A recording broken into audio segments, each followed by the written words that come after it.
Hello student, you are welcome in our SST class. I am Madhuri Bharadwaj. I am your SST teacher. Today we will continue why the revolt failed.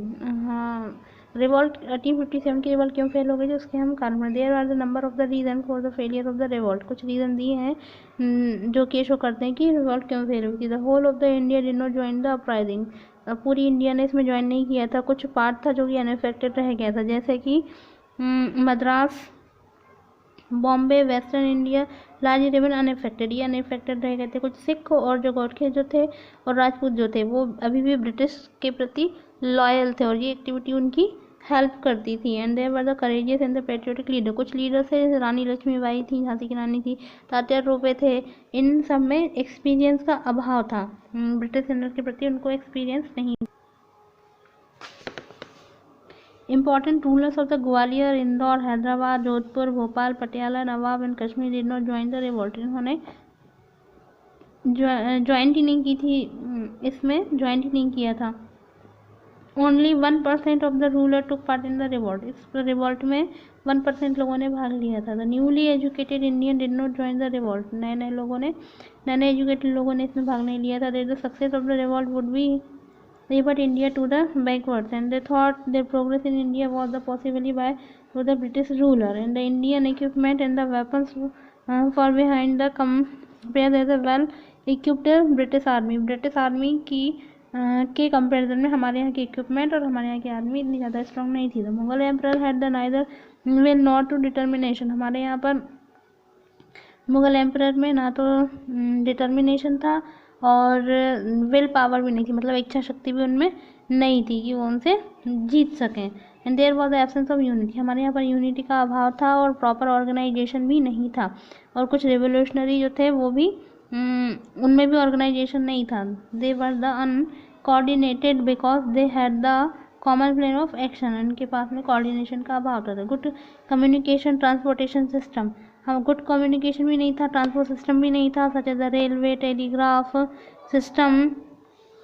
British to support the revolt. ये सब चीज़ें British वालों के पास थी जो कि इसको support कर रही थी. The date fixes government the revolt was 31 May 1857 but it started much the earlier. मतलब जो डेट डिसाइड कर रही थी उसके पहले ही वो रिवोल्ट जो था वो स्टार्ट हो गया था. Nature of the revolt. इसका नेचर कैसे था? The revolt of 1857 called as a mutiny and the Sepai was a British historian, and however the fact suggested that although the revolt initiated by the Sepai and a large number of the civilian population also joined in the revolt and it was a popular revolt. वैसे तो ये revolt जो थी वो very popular, बहुत ज़्यादा popular थी. कुछ प्लेसेस थे जिनमें स्टार्ट हुई थी.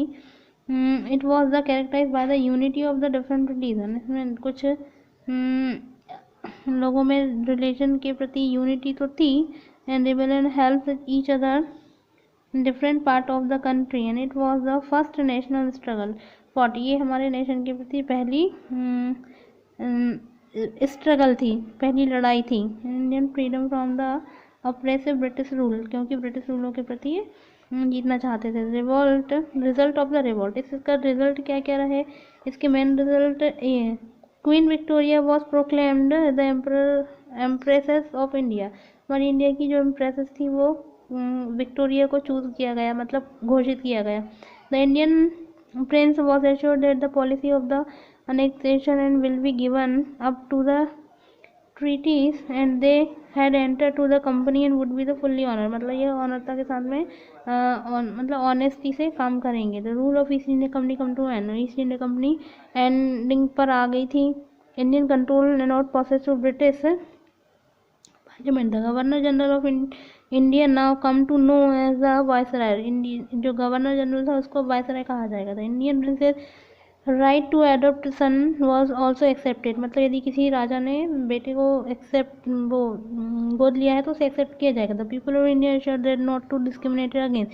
कलर या जाति के प्रति कभी किसी को डिस्क्रिमिनेट नहीं किया जाएगा. Sure and full religion freedom. और दो धार्मिक स्वतंत्रता उसकी आज़ादी रहेगी इंडिया के लोगों को. लॉन्ग टर्म रिजल्ट क्या रहे? The British loss their faith. मतलब कि ब्रिटिश लोगों को विश्वास